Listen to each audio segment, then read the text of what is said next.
What? Come on. Gotcha.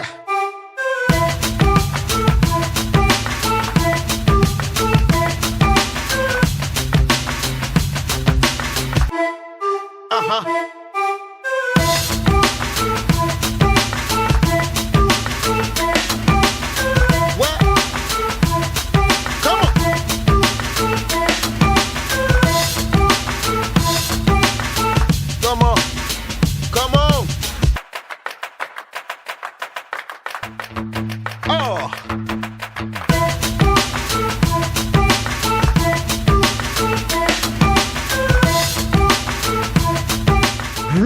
Greetings. Welcome to another episode of Mic Drop Monday. I'm your host, Minister Robinson, and we have a terrific lineup of featured speakers that are going to talk about the broken mirror syndrome, as I like to call it. The broken mirror and how we view ourselves through that lens that is broken. So many things break us and tear us down so that our reflection is cracked and shattered. We can't move forward with our greatness. I think that's why I wrote the book, No More Chains, and I'll talk about that a little later at the end of this. But, sometimes we impose this on ourselves, trying to fit in, trying to be something that we're not. 4 trillion to 1, that was the chances of you being here. Why would you try to mimic and imitate someone else to basically turn away your greatness that you were put here for, your authentic self?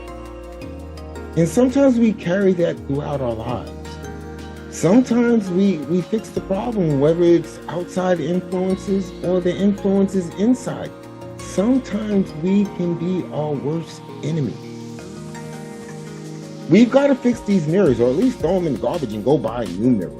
The mirror that reflects our authenticity, our greatness, our purpose. But as always, that's enough from me.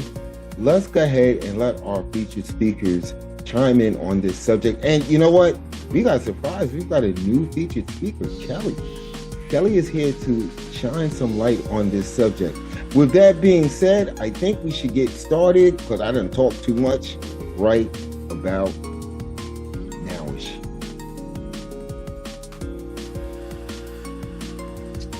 It's your motivational speaker back with another episode of Mic Drop Monday. All right, so this week's topic, how do we heal the image we have of ourselves? Great topic, great question. So first things first, we have to be honest. We have to be willing to express, talk, share, whatever it is, reflect on our actual story, on our real life, who we really are. We cannot run from it. We cannot dodge. We cannot try to cover up and act like what happened didn't happen. None of that. The raw truth is step number 1, because once you can talk and share the raw truth, you can now look at it with a supervisory lens, with a reflective lens, and you can nitpick and you can correct. You can pull the good forward. You can take the bad out, right? So first things first, we have to get comfortable with our story. Whatever your story is, own it. It's your story. It's your story. You couldn't predict your life. You didn't ask for all of this. Maybe, depending on who you are, you might believe we did. Some people believe that before we even come to earth, we choose everything. Whether you believe it or not, as far as your brain goes, you did not pick any of this. So why are you afraid to share it? Why are you afraid to let people know what happened? Why are you afraid to talk about the story? Why, when you tell the story, you leave out the juicy details? That's the best part of the story. So first things first, we have to be willing to share and acknowledge every detail within our story. Once we can do that, we are in a comfortable place, because now we're in a place of learning. Now we're in a place to be constructively criticized, right? And give ourselves constructive criticism that could be positive, because we already own up and accept the story. So once we accept the story, any outside feedback or any self-reflecting feedback can be took as such. It does not have to be felt like bashing or like someone's judging you, right? Because you already look at the story and you already judged it in a certain way, and you already understand this is a learning experience. All of this thing in life, this whole life, is an experience to learn something. Okay, so once we're able to share our story peacefully, comfortably, and be okay with the mistakes and be okay with whatever the details are in the story, then you can start painting the story you want next. You can actually determine the plot. You can determine the main character. You can determine the settings. You can determine everything about the future story once you acknowledge your old. Once you are okay with the story that you might not have been conscious about, you might not have had your full wits to get that story the way it was, moving forward, you have your full wits, you have your full consciousness, you have that to reflect on, and you can determine the next story, what is said about you, how it looks, how it sounds, how it comes off. You are the main character, and you get to write the script, and you get to direct the movie. You get to direct the movie. So here's the beauty of it. You get to look at your story, right? All the way up until whatever you were quote unquote out of control. And then you get to decide based on that premise how it ends. You get to write the whole story, the whole movie, how it ends from the beginning to the moment you understand forward, you write that. So this is how that looks. You have to be comfortable with who you are and what you're good at and what you're not good at. Remove things from your life that don't serve you. Add things you want to grow and learn more about. Remove people who don't serve you. Add people who can help you grow and learn in the areas you want to grow and learn in, right? So as you do this, your story starts to reveal itself. It just gets better and better. And then what happens is that same original story about yourself that you used to be timid, you used to not want to share, it becomes, you can tell the story with a smile. You can tell the story, I don't know what I was thinking. Man, I remember back, it becomes almost playful and almost a laughing matter in some pieces of the story because you're so healed and you're so ready to paint the next portrait. And I think that some people get stuck with sharing their story and some people get stuck with painting a new one because they really, really haven't clicked that story is just a rough draft. It has not clicked to them that they get to paint the final project, the final painting, the final portrait. You get to decide. You're the main character, you're the director, you're the script writer, you're the costume designer, you're the lighting, you're the audio person. Like, you get to make the whole play. So just knowing that first and foremost is liberating. It's very liberating to truly understand that, hey, I'm going this way, and I actually can determine everything about it. I can determine when, how, what. Like, I actually am in control of this. This I felt out of control of. But I can look at this and now pick and choose, right, how the story ends. Wow, that's crazy. That's crazy, right? When you sit down and write a book, you come up with the storyline, you come up with the characters, and then you start filling it in, and then you have an ending. Well, your life's no different. The only reason people are not painting and producing the life they want in the end is because they're avoiding the beginning. They refuse to accept what happened in the beginning. They refuse to talk about it truthfully. They refuse to share it. They think that they can just avoid all these things forever instead of just embracing it. It's your story. See, your story will set you free. Your story was given to you to use as a tool to navigate through life and pay your way. But it can't pay your way because you don't share it. It can't pay your way because you're embarrassed by it. It can't pay your way because you're ashamed. Why are you ashamed of something that, number one, already happened? It literally cannot be changed. It cannot be turned around. It's done. It's set. So to be afraid of it, to be nervous and all that is normal, but to think that it genuinely should stop or hinder the rest of your life is absolutely crazy, because in all reality, it's gone and never come back. It's just a faint memory. Matter of fact, it's no more real than the future that you want to paint. The future you want to paint is more real than that past. The future story you would like to be is more real than the old. It really is. The old one is so far gone that all you can do is use that to make the future one even better. We have to start getting ourselves around people who genuinely want what's best for us. People who genuinely will give us criticism in a positive and a negative way at the right times, in the right places, in the right scenarios, right? People who love our story. People who genuinely love our stories probably more than we do, because they'll pull it out of you to share it.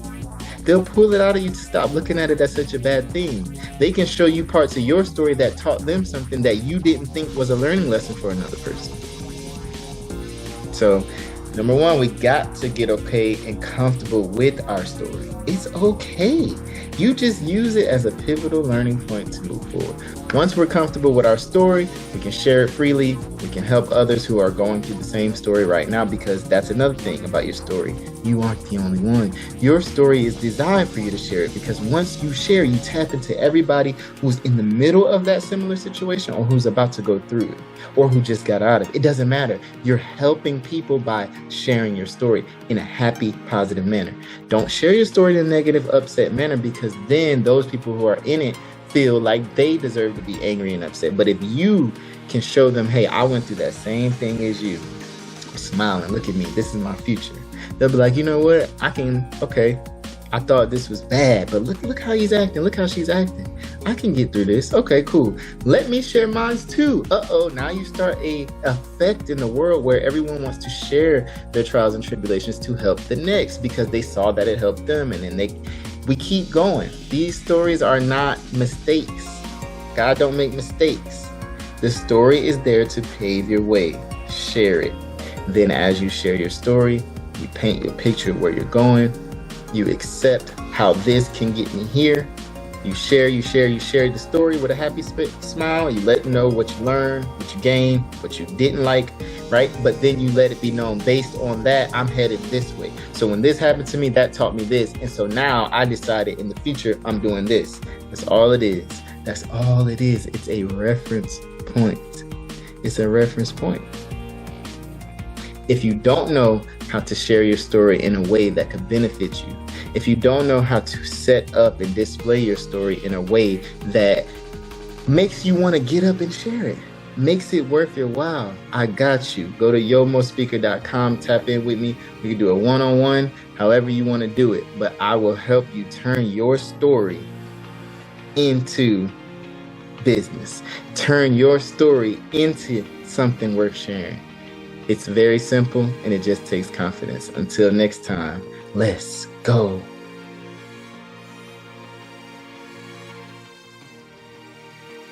Good afternoon, Mic Drop Monday family. Allure Unique back again to bring forth some motivation and inspiration on this week's subject and topic, which is broken mirrors. Broken mirrors, healing the image we have of ourselves. Broken mirrors, healing the image we have of ourselves, people. So family, let's get real. Let's dive into this. Have you ever looked in the mirror and felt like you didn't even recognize the person staring back at you? Have you ever felt like that? Have you ever looked in the mirror and felt like you didn't even recognize the person staring back at you? And not because of what's on the outside, but because of life. Because life, trauma, pain, and rejection distorted how you saw yourself. That's what happens when mirrors break. You start seeing fragments of yourself instead of the fullness of who you are. Some of us are still walking around with reflections shaped by childhood trauma, abandonment, failed relationships, betrayal, church hurt, comparison, abuse, or feeling overlooked. And now, when you look at yourself, all you see is what's missing. But I came to speak life into those broken pieces today. That's right, I came to speak life into those broken pieces today. Number one, I want you to understand that broken doesn't mean worthless. Broken does not mean worthless. Let's set the record straight. Just because something is broken doesn't mean it loses its value. If a mirror cracks, it may lose its clarity, but it doesn't lose its purpose. It still reflects. And guess what? So do you. That's right. So do you. You may lose clarity, but you cannot lose your purpose. You still reflect. You still reflect the image of God. And Genesis 1:27 says, so God created man in his own image. That means no matter what you've been through, no matter how distorted your self-perception has become, your original identity is still intact in heaven. You are not the brokenness. You are God's beloved. And I'm going to say that one more time. No matter what you've been through, no matter how distorted your self-perception has become, your original identity is still intact in heaven. You are not the brokenness. You are God's beloved. I need you to get that in your membrane. I need you to get this living ecstasy, this state of wonderment and mental clarity to let you know that you still are somebody in the eyes of the Lord. And what broke you is not what defines you. What broke you does not define you. What broke you is not what defines you. Sometimes our identity gets wrapped up in what broke us. You start seeing things like, I'm just a girl who got left. I'm just a boy they never believed in. I'm just a single mom. I'm just surviving. No. You are not just what you've been through. You are not just what you've been through. This may be your testimony, but it's not your title. That's right. This may be your testimony, but it's not your title. You are more than depression. You are greater than the anxiety. You are bigger than the abandonment. You are healed, loved, chosen, and restored. I want you to understand that. You must reflect on these things and understand who you are and whose you are overall. And the third thing I want you to understand, the devil attacks what you don't see in yourself. The enemy attacks what you do not see in yourself. And let me be real with you. Satan doesn't waste his time on people who don't have purpose. He goes after the reflection. Why? Because he knows once you see yourself the way God sees you, you become dangerous. You stop settling. You stop accepting scraps. You stop shrinking to fit into places you've outgrown. You walk like royalty because you realize you are a child of the King. That's why the mirror was shattered. Not because you're weak, but because you're powerful. And I want you to understand that healing begins with honesty. Healing begins with honesty. Now let's talk about healing here. Because healing your self-image begins with honesty. You've got to name the lie so God can replace it with truth. And I'm going to say that one more time. You've got to name the lie so God can replace it with truth. And ask yourself, what false things have I been believing about myself? What false things have you been believing about yourself? Ask yourself this question. Who told me I was too much or not enough? What moment caused me to stop seeing myself clearly? Maybe it was a parent's harsh words. Maybe it was being bullied. Maybe it was being cheated on, passed up, or left out. But understand this, whatever it was, give it to God. Because as long as you leave the cracks covered, healing cannot reach them. Give it to God, whatever it is, so that you can overcome.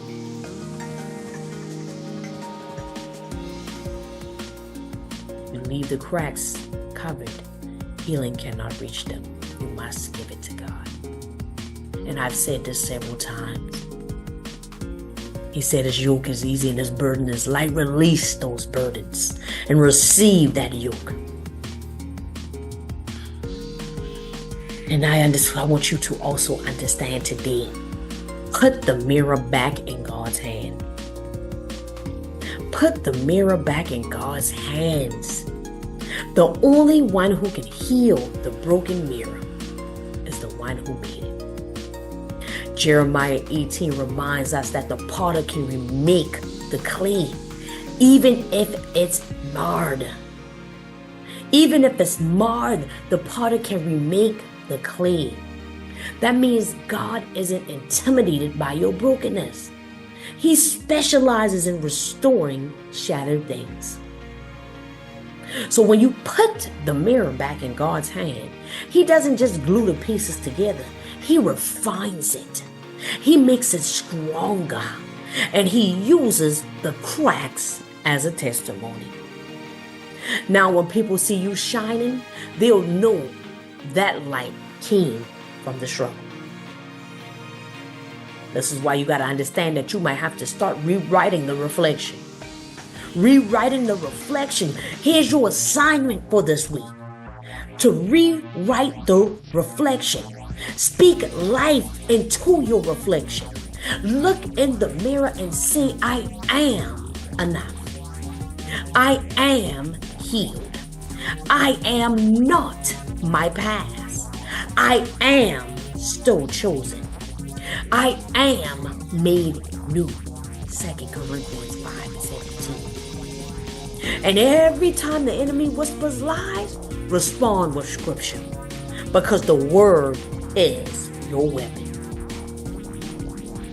So let God show you who you are again. Let God show you who you are again. Because sometimes we need to unlearn everything the world taught us and let God reintroduce us to ourselves. You thought you were too broken? God sees a builder. You thought you were too lost? God calls you found. You thought you were invisible? God says, I see you, I know you, and I love you, my child. He knew you when you were in the womb, and I've said this several times, and that's Jeremiah 1:5. That means your identity was sealed before the pen ever touched you. Your identity was sealed before the pen ever touched you because He knew you. He knows who you are. He knows your name. He sees you. And He loves you no matter what you've been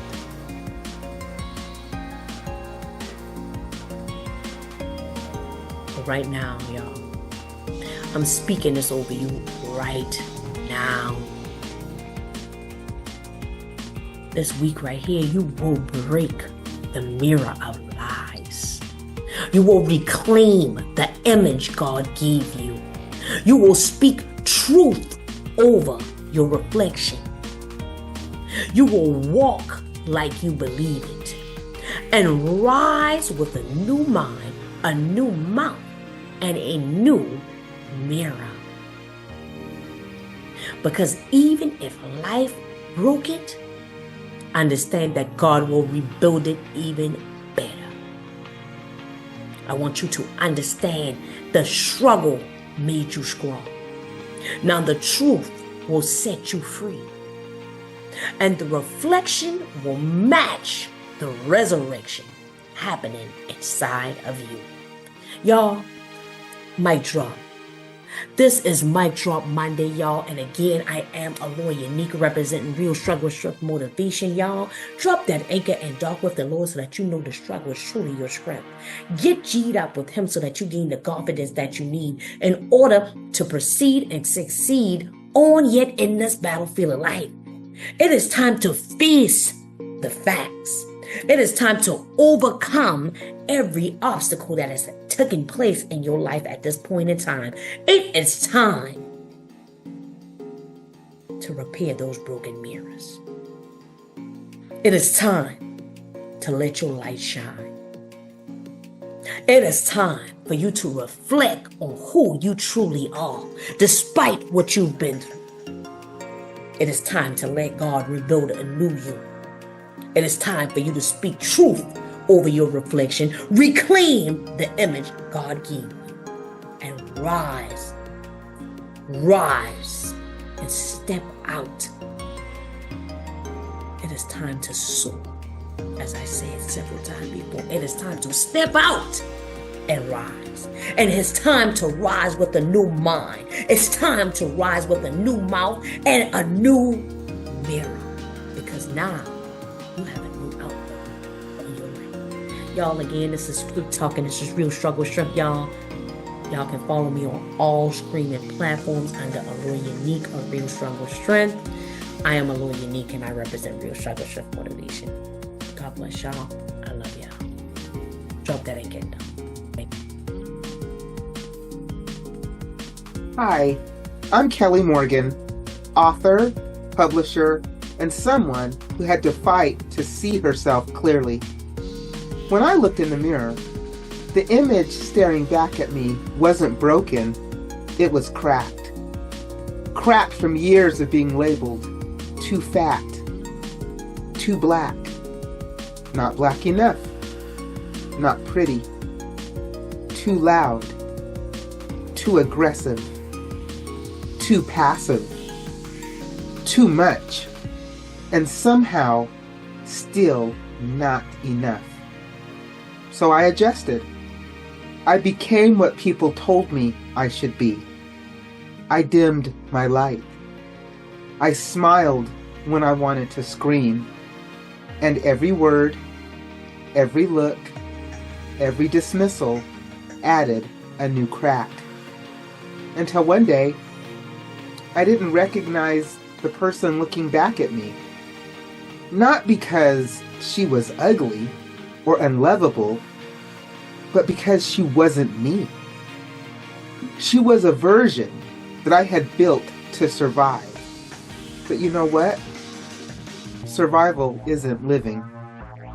I had lost the authentic me, the real me. I was lost. Let's talk about weight. And I don't just mean pounds. I lost the weight. Oh, about 60 pounds, give or take. But there wasn't a celebration. There wasn't magic. There wasn't some great transformation. It was really a coping mechanism. I lost weight because I thought it would solve all my problems. I thought it would fix me. Because society told me if I looked the part, thin, pretty, quiet, then finally, maybe, I would be enough. I didn't lose weight to get healthy. I lost weight to feel worthy. And let me be honest, that's a dangerous game. I worked out until I couldn't feel my legs. I took pills. I signed up for programs. I jumped on every single weight loss trend. And when the weight came off, I knew my life was going to change. I expected it to change. I waited for the magic that all those weight loss ads promised me.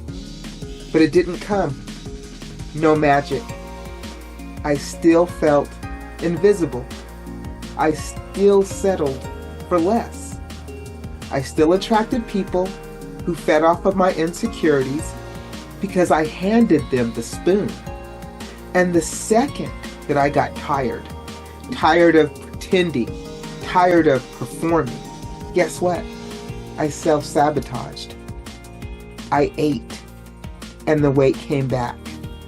Because how can you maintain something that was never rooted in love?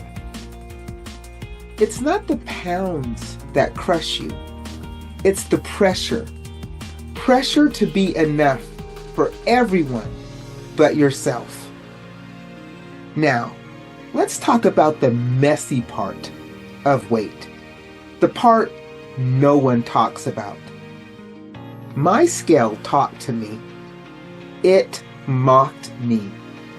It didn't show me numbers. It whispered lies. It called me fat, ugly, unworthy. And you know what? I believed it.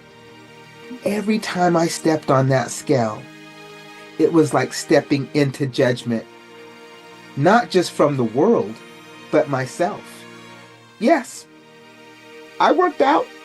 And yes, I tried. And like I said, I subscribed to every diet that would promise me a quick fix. I chased it. And in the meantime, I lost myself. I let people use me. And if someone found me attractive, well, I felt like I had to reciprocate.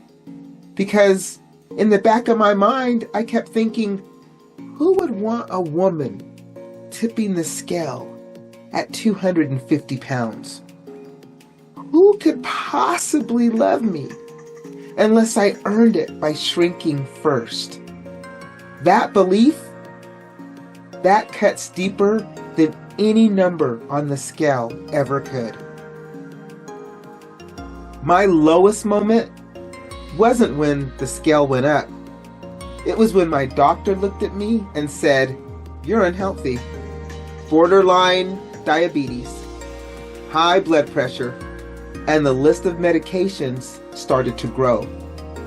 Now, these words hit different. This felt different because suddenly it wasn't about being cute in a selfie. This was about staying alive. Who cares if you're skinny, if you're sick?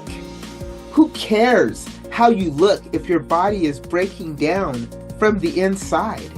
Basically, what good is skinny if you're dead? Skinny didn't equal healthy. Skinny didn't equal love. And skinny did not equal happiness. That moment, the mirror didn't matter because I wanted to look away, but I could not outrun the truth. I broke down. I cried on my bathroom floor more nights than I care to count. I cried in the closet. I cried in the car. I cried in the bed. And I cried and I ate. And I ate and I cried. And then one day when I couldn't eat and cry anymore, I wrote. And my novel, wait for it, spilled out of me. Through fiction, I found my truth. It wasn't just a book. It was a lifeline. Those pages, they held my grief, my rage, my regret. But you know what? It also held something else. Hope. Hope that someone out there would read these pages and feel seen. Hope that I could look at myself, my cracked reflection, and not turn away. That was the moment that I stopped chasing weight loss and I started chasing peace. I, for the first time in a very long time, chose me. I started meditating. I started listening to the voice that I had buried so deep down inside. I started walking, not to lose weight, but to actually clear my head. I started cooking for myself. I started speaking kindly to my reflection, even if I didn't believe the words. And you know what? I listened to that quiet, buried voice that had been silent for so long. And one day, that tiny voice got a little bit louder. And one day I heard it say, "I matter." And then the next day it said, "I love you." And then the next day it said, "I'm here." And that voice got louder and louder and louder. That voice was me, the real me, the authentic me. And I've been listening ever since. Loving myself isn't something I check off a list. It's a practice. It's a commitment. It's a relationship.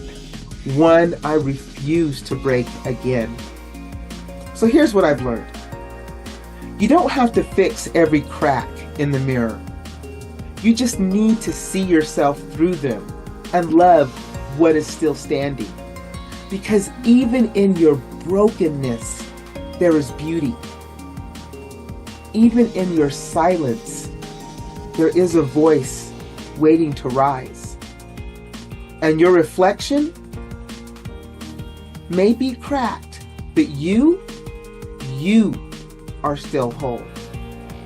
And the more that you listen to your own voice, the more you'll believe.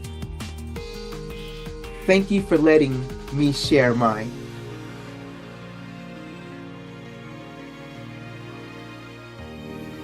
Hey y'all, I'm Kelly Morgan, author of Wait For It and You Sound White, founder of Brighthead Publishing, and author of The Author's Mic. And that's a place where we keep it real about writing, healing, and everything in between.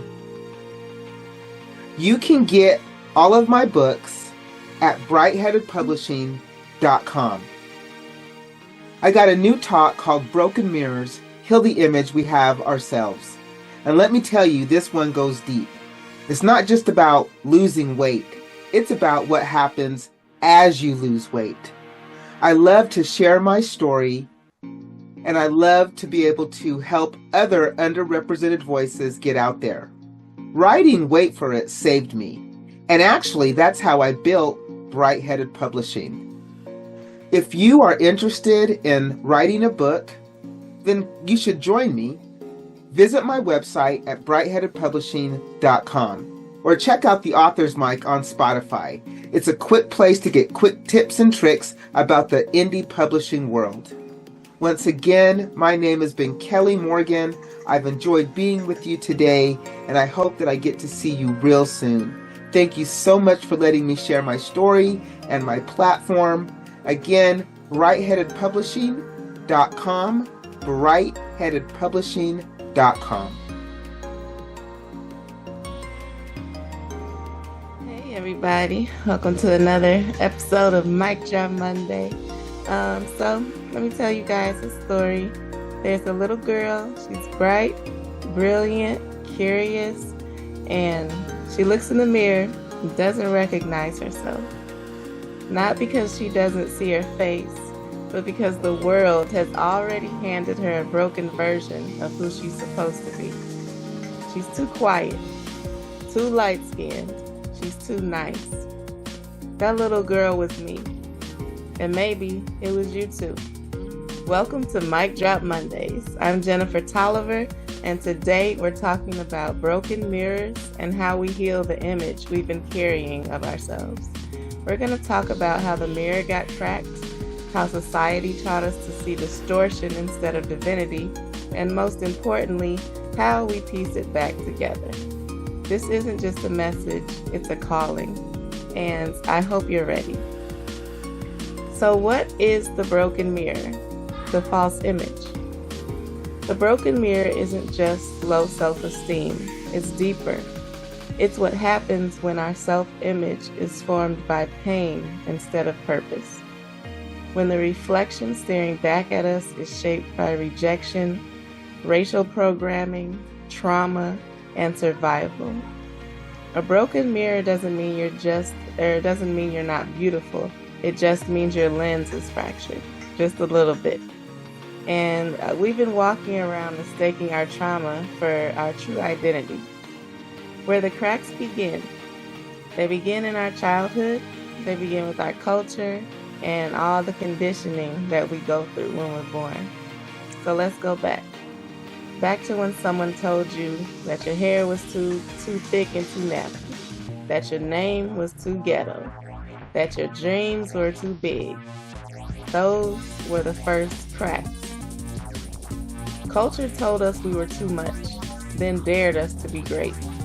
We've been conditioned to believe that strength is silence, that beauty is assimilation, and that love must be earned. But let me be clear, the lies that raised you don't have to lead you. How society distorts our reflection with media, racism, and trauma. The mirror we're given, it's been dipped in systemic bias. TV shows, news cycles, classroom expectations, criminal records, all of it reinforcing the lie that we are less than. For Black women especially, we're either invisible or invincible, but never human. And so we start performing instead of being, shrinking instead of shining. But here's your freedom statement. Just because they handed you a broken mirror doesn't mean you have to take it. Reclaiming the mirror, healing the inner image. All right, so how do we do this? How do we reclaim our mirror? We start with the truth. Radical, unfiltered, ancestral truth. And we heal by seeing ourselves through the eyes of our Creator, not our critics. We rebuild the mirror using therapy, prayer, storytelling, community, and courage. Every affirmation is a new shard of glass. Every boundary is a new frame. Every time you speak your story out loud, you put another piece in place.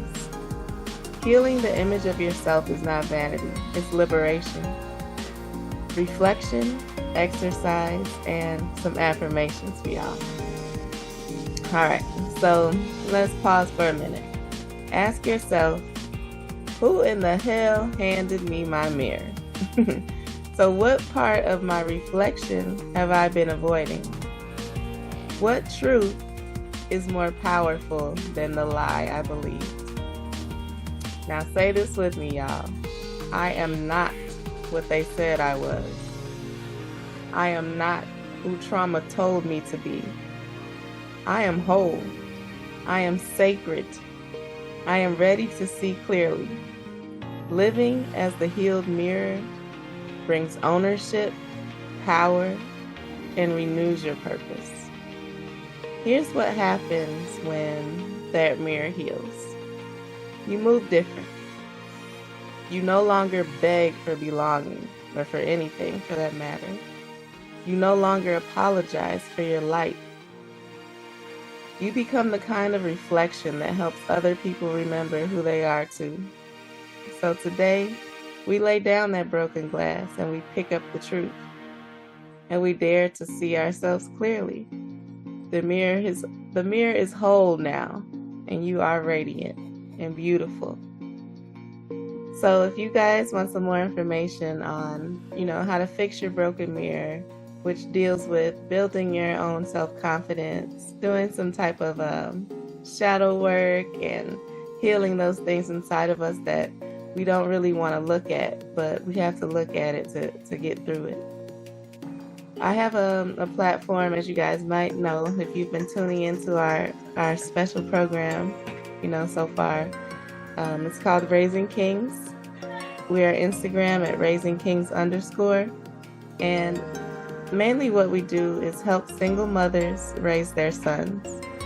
I recognize raising my own sons that there's often a disconnect with communication and understanding when we're trying to communicate with our sons because of all the differences in how we talk to each other and express our feelings as men and women.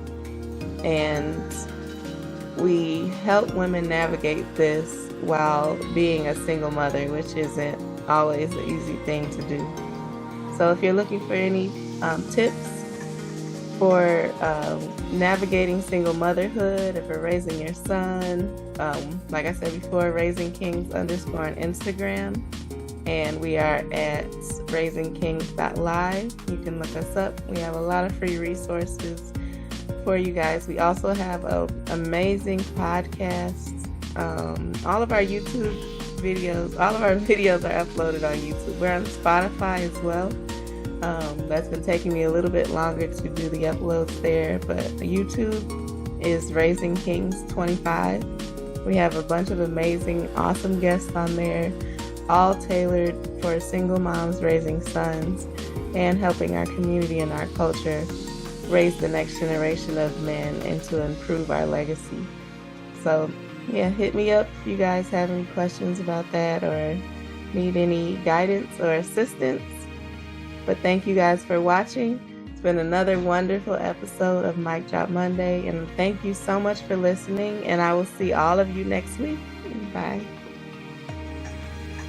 All right. As promised, that was a very memorable, inspiring, and enlightening broadcast right here on Mic Drop Monday. I want to thank our featured speakers, Chris, Allure, Jennifer, Kelly, for actually chiming in on this subject and helping us understand the importance of healing the image that we see of ourselves, whether it's from outside influences or sometimes inside influences. Let's continue to grow. Let's continue to live within our authentic self. That's always very important. And let's continue to motivate and inspire others. If you are going through narcissistic abuse, or you even need to spot narcissistic abuse, I would seriously suggest that you get my new book, No More Change. I'll actually put a little thing at the end, a little bumper at the end for you guys to watch. What we do here at Mic Drop Monday is we use what's inside of us to motivate and inspire the masses. With that being said, Minister Robinson, Church of Real Talk, I want to thank you guys for joining us right here on Mic Drop Monday. And the reason why I truly believe that we all do this is basically love you guys. They thought they broke you, thought their control would keep you small, silent, ashamed. But guess what? You're still here. And now you're waking up. No More Chains isn't just a book. It's a battle cry. A call to every soul who's ever been told they're too emotional, too sensitive, or too much. It's truth. It's healing. It's your power, reclaimed. Page by page, you'll see yourself, and you'll see the lie they wrapped you in. This is for the ones who've had enough, for those ready to break free, and finally breathe. No more chains. This is how your comeback begins. You didn't survive all of that. To stay quiet now. Available now on Amazon, ebook or paperback. Read the preview. Reclaim your life.